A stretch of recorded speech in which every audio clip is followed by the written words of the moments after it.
Today on Community Watch, we have the conductor of the Rome Symphony Orchestra, Jeffrey Dawson, joining us. It will be a spectacular conversation on the 100th anniversary of our symphony. So don't miss this because Community Watch starts now.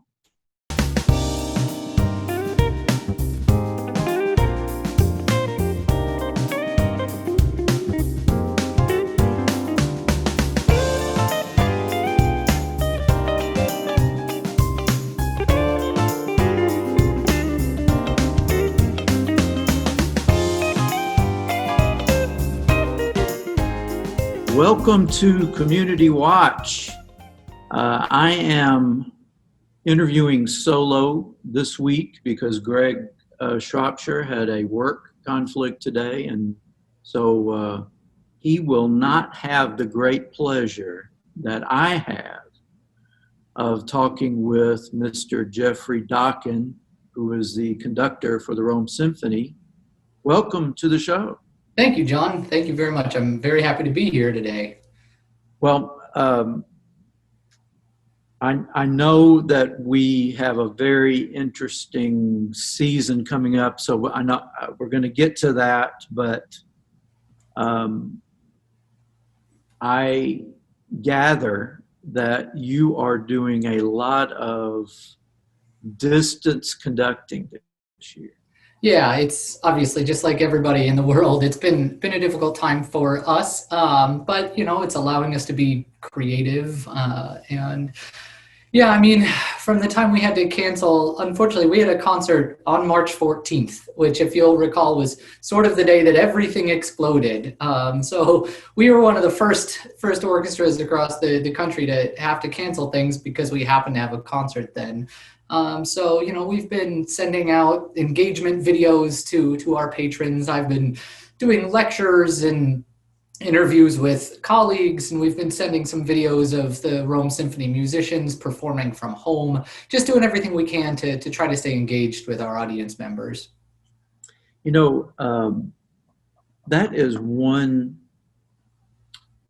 aspect of the pandemic experience that has fascinated me, is how the broader arts community has adapted or finding ways to adapt to this situation. And I'm thinking, theater and concerts and just about every element of the arts that involves having an audience is having to rethink everything. Absolutely. And I'm seeing a lot of the creative options that you refer to coming out, and I'm wondering whether or not you think there will be any lasting lessons from this, or if you're learning that the art world is particularly able to adapt maybe better than anyone anticipated. I mean, what has the experience been for you in that regard? Sure. Yeah. So we have the benefit that maybe some other industries don't, that sort of by nature, we are creative people. And so we've been able to come up with some pretty creative solutions. But the other side of that coin is also by nature, we are not necessarily the most tech savvy people because we've chosen to spend our lives not sitting behind a computer. So that's been one of the most difficult things, at least for me personally, is I'm having the ideas and the concepts for getting this content out to our people, but then figuring out a way to technologically make it work has really been stretching me and my abilities. But as far as your question of whether I think it will hang around, certain aspects of it certainly will, because it's given us an opportunity to kind of focus on audience education a little bit. And we, especially at the Rome Symphony, I always do program notes from the podium and, write pretty comprehensive notes in our physical programs. but they're, I don't want to say superficial, but they are just in the moment, right? That we're trying to educate them about specifically what they're hearing. So what we've been doing now is just kind of giving them a broader sense, kind of a peek behind the curtain into some of the music history and the music theory and some of those things. And the responses that we've been getting have been very, very positive from both myself and just my colleagues across the country.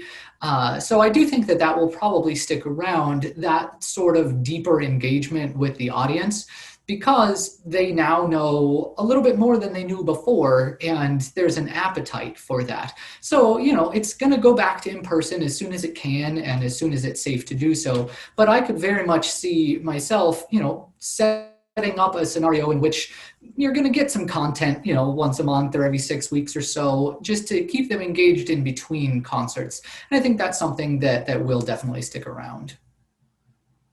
All right, so your history with the Rome Symphony goes back to actually before 2019. It does, yeah. So they first brought me in as a guest conductor, actually. And while they were sort of in the search for a new music director, I came in and conducted a concert called Symphonic Magic, which was really neat. We had a magician in from Las Vegas who did all of his stage illusions with the full symphony performing behind him. It was very, very cool. And I was very fortunate that the response to that concert was overwhelmingly positive. And thankfully, the board went ahead and made me the offer. And so I did a season as the interim music director. And now for 2 years, I've been the full-time conductor. And I also I live in Washington, D.C. That's where I'm calling in from today. I also have an orchestra up here, and so I split my time between here and Georgia. It's a very easy plane ride down, and I love the time that I get to come and spend in Rome. It's a nice change from the hustle and bustle of being up here in a much larger city, and so I really enjoy. I love the people in Rome. I love the culture, and the symphony is really world class, which if people haven't been out to see the Rome Symphony recently, I highly suggest they come out this year because it's really an exceptional orchestra. Let's talk a little bit about what the season is going to look like this year, because I know you've had to or the symphony's had to make some adjustments. So what is it going to look like this year? Sure. So, I mean, the most exciting thing about this season is this is our 100th anniversary season in 2021, and that is a massive milestone. We are the oldest symphony south of the Mason-Dixon line. There was an article in the Baltimore Sun in 1923 talking about the 2-year-old symphony in Rome, Georgia, and which is really, really remarkable. So it was so important to us to come up with some sort of season this year, even during the pandemic, to celebrate that 100th anniversary. But like you referenced, it is going to be very different. So we've pushed everything off until January, just in hopes that better treatments for COVID will come along. Perhaps a vaccine will be widely available by then. But even so, we're doing more chamber concerts than usual, so we'll be able to distance the musicians on stage from one another. You referenced earlier all of the different arts organizations and how much this has affected everybody. It totally has across visual art and theater and everything with that. But one difficulty that is very specific to orchestral playing is that it is much more, I don't want to say dangerous, it's not the right word. There are more factors that go into orchestral playing because you have people blowing air through horns, right? And then we all know that the COVID is basically spread through particulates and aerosolization, right? And so there's been all sorts of studies about the specific aspects of orchestral playing. So we've taken lots of that into effect. So we're doing more chamber concerts to space our musicians out. We've pushed everything back to the spring to be able to try to give it some more time. The musicians, we are only doing 30-minute rehearsal periods and then giving a 15-minute break to give the theater time to air out. The audience members will be distanced. Everybody will be masked. And I don't want to think of these as restrictions because they're not restrictions. It's just a different opportunity that we have right now to be able to bring live music. A lot of orchestras across the country and the world have just canceled their season because they couldn't make the economics work or anything like that. So we're very fortunate that we've got a good staff and board with me that we're able to bring some live music. So we're just being creative. We're doing some music we wouldn't usually do, which is awesome for the audience to get to come hear some different types of music. For example, we're doing the original 1925 silent movie of Phantom of the Opera. Because it's scored for a chamber symphony, right? And so we can very safely have a chamber orchestra on stage. And at the Rome City Auditorium, we've got this big, beautiful new video projector there. So space the musicians out on stage, show the movie, and what a cool night to get to come see that, right? This old silent film with live music. I mean, you just can't beat it. So we're being creative and we're being safe. That sounds so great. Yeah. So when will that be? So that concert is going to be on March. I think it's on March 8th. Yeah.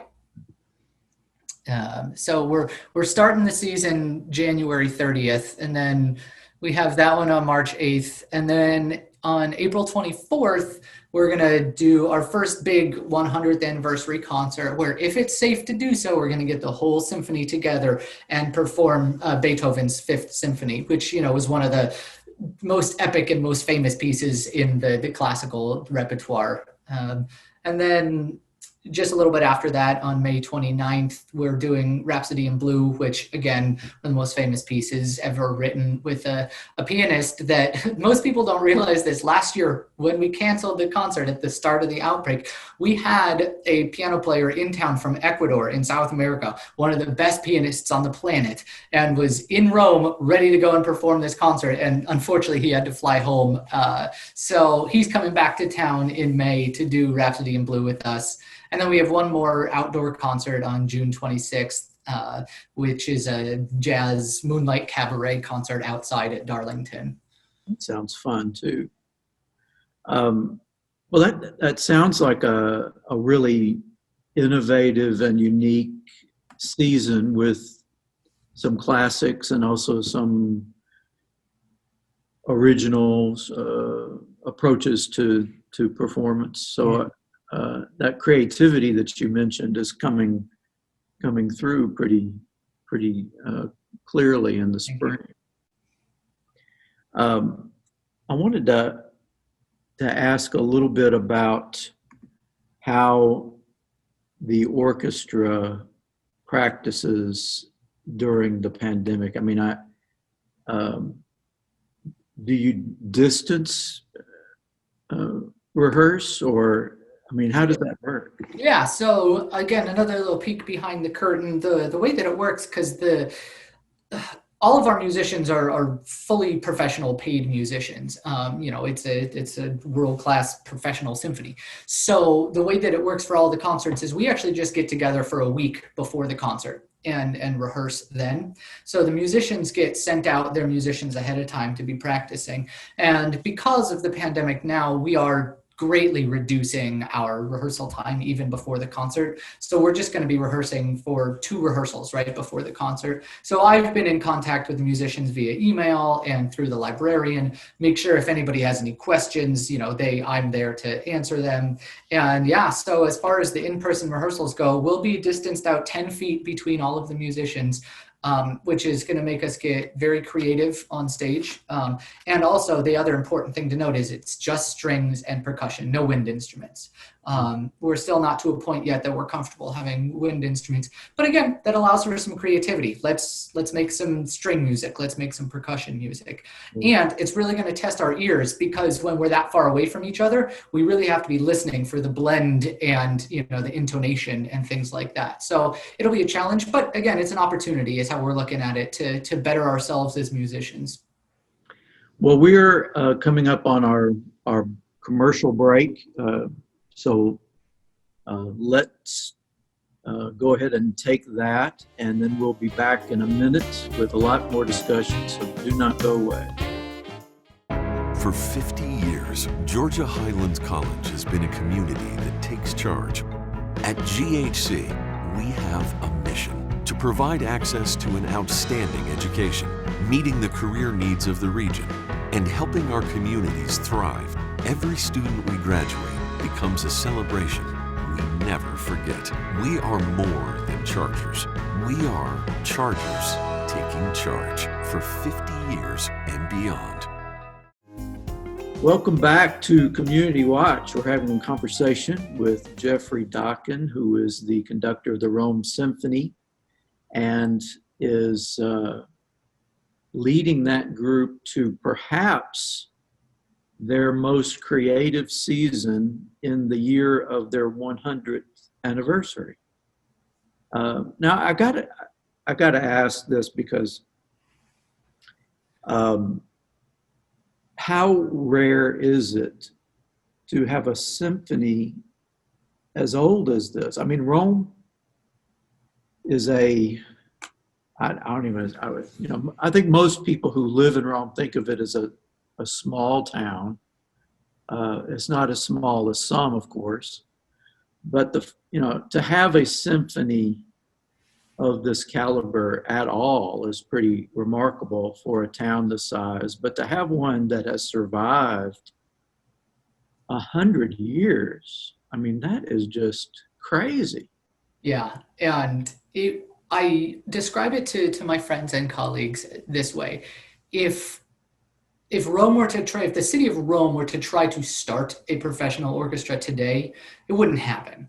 The infrastructure of how many people are there would not be able to support the finances and everything that goes into running a professional symphony.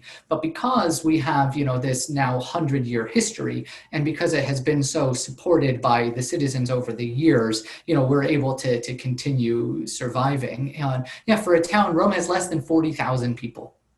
Right. I mean, the numbers are stunning to be able to support this kind of orchestra. But it's, we talked a little bit earlier about how much I love Rome, and, it has the confluence of everything that was sort of needed, right? It had the rivers, so it was a big trading town at the time. And, you also had a lot of educated people that had settled there, 100 years ago. So there was an appetite for music making, especially amongst young people. And that's how the orchestra started. And so it's continued to build. And the symbiosis between the organization of the symphony and the city at large is why it has survived and why it has thrived. I'm always just in awe of how much the people of Rome take pride in the fact that they have the Rome Symphony. And that's a wonderful thing to see the street signs, hanging down on Broad Street celebrating the Rome Symphony, and to hear people talk about the fact that they've been coming to the Rome Symphony for 50 years, all of these things. It's really quite wonderful. And as we're celebrating our 100th anniversary, it's obviously a tumultuous time in the world, but we are determined to survive this. Unfortunately, a lot of people haven't. A lot of organizations haven't, survived this, which in the grand scheme of things with the loss of life and everything is not nearly as important. But, we're talking a group that's been around for 100 years, and we would like to be around for 100 more if we can. So I know from the very first show that we did, I don't know, some years ago, when Barbara Beninato came to talk about the symphony, I was amazed at how expensive it was to maintain the symphony. I mean, as wonderful as it is, and as much as Rome has supported it and wanted it to continue, it is a struggle financially to keep a symphony of this size and quality going. And so I have always been so impressed with the types of fundraisers and how hard the board works to get the funding needed to keep things going. So that's been, I think, a very important element. And I'm wondering, first, I guess I want to know what your experience has been with the board and how important is that to keeping an organization like this going? Yeah. So to something you said at the beginning about how expensive it is, every concert costs us upwards of $20,000. Which people always hear that and they're like, "Are you kidding?" It's a very expensive proposition. Stemming from the fact that our musicians, this is their livelihood. They're professional musicians. They play all over in Chattanooga and Huntsville and Atlanta. I mean, we're getting the best of the best here, and that's expensive. And then to have, professional staff, the conducting staff and the librarians and everything else.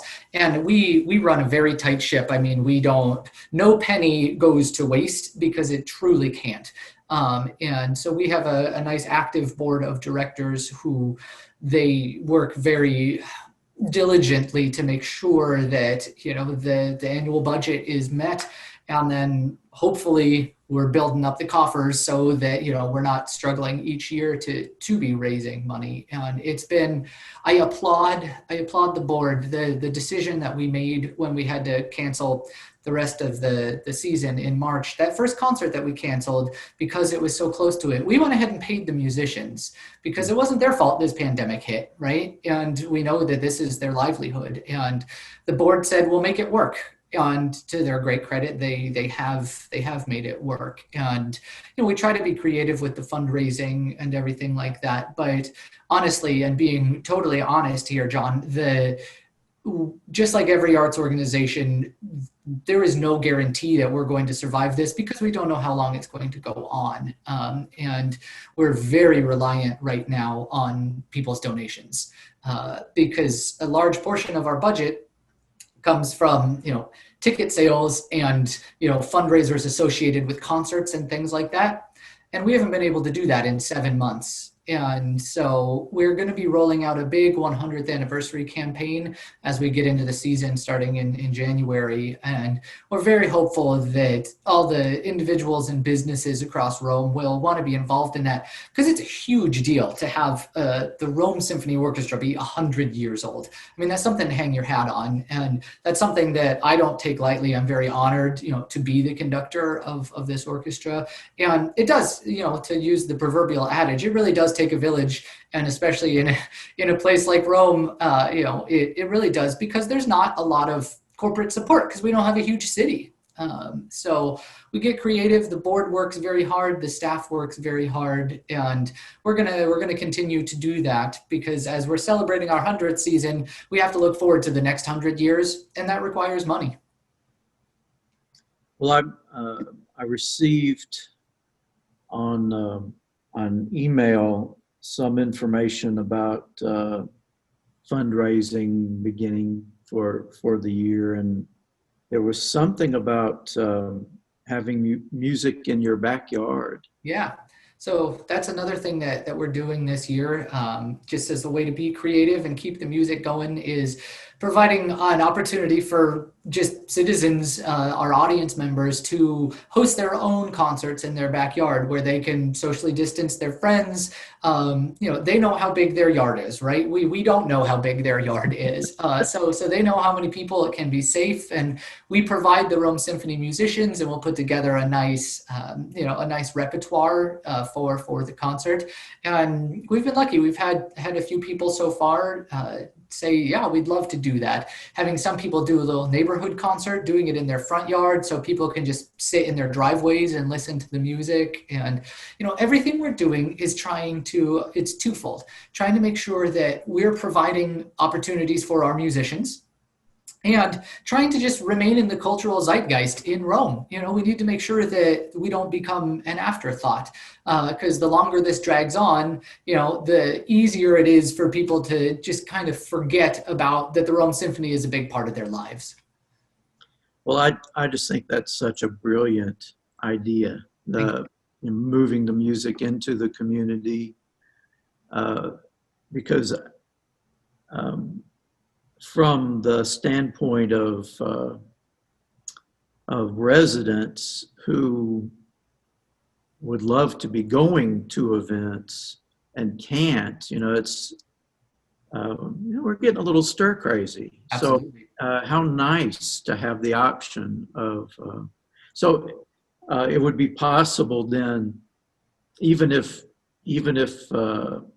having music in your yard is not feasible for you as an individual family, you could come together with your neighbors and put something together for your neighborhood. Yep, absolutely. And that's sort of the thought is, everybody can just get creative, figure it out. I mean, I'm sure any little nugget of interaction that we can have, right now is something very nice. And you're talking about getting stir crazy from wanting to go to concerts. Obviously, I'm a conductor and a musician, but I'm also a consumer of music, right? And, my wife and I, we like to go to the theater. We like to go to the opera, go to all these things. And, and we know that, if we're having a hard time with it, everybody else is having a hard time with it too. Well, I just, I'm always impressed with how the symphony puts together really unique and effective fundraisers. And this sounds like a great one to me. So I hope a lot of folks take advantage of that option. We do too.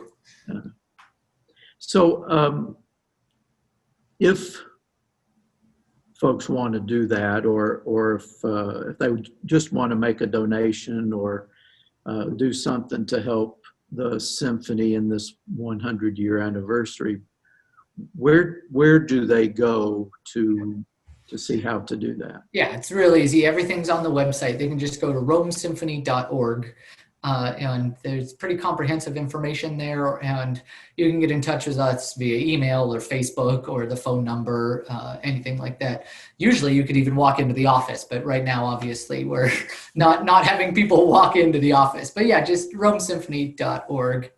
And if I may, can I talk a little bit about some of the repertoire selections and some of the things that we've been doing? We've got about little over 2 minutes left. Sure. So there is there's a conception about classical music and about orchestral music that a lot of people think, oh, well, that's not for me. And we are really trying to buck that trend at the Rome Symphony and just making people realize that, even if you're not a connoisseur of Beethoven or of Mozart or of anything like that, come out and give it a shot, because we are doing a lot of stuff that kind of breaks the mold a little bit. We just did last season, we did an entire Star Wars concert, and, which, was amazing. It was a suite of all the music from all the theatrical releases of that, and people in the audience in costume, and just really fun stuff. And then even in the classical stuff that we're doing, I would challenge everybody to come out and see us. And even if it is a Beethoven concert and you're like, well, I don't know anything about that, you're going to get something out of it. You're going to get a little bit of education, and the music moves you. It really does. And usually a barrier to entry for a lot of people is how expensive it is. And they're like, well, I don't like it enough to, go out and pay that. You can come see a Rome Symphony concert for the same it would cost you to go see a movie. So I try to make it accessible. Classical music should be for everybody, not just the elite, if you will. And so come on out and just have some fun with us listening to some music. Well, I know my experience has always been that the symphony does a wonderful job of connecting with the audience, of making it a good, fun experience. So I think folks really should give it a chance if they haven't. Thanks, John. We are about out of time, but I want to thank you so much for being with us, and best of luck with the season. And we're looking forward to actually seeing people again in the spring. So thank you so much. And yeah, romesymphony.org has everything you need. All right, great. Well, thank you so much, and we appreciate it. Bye now. Great.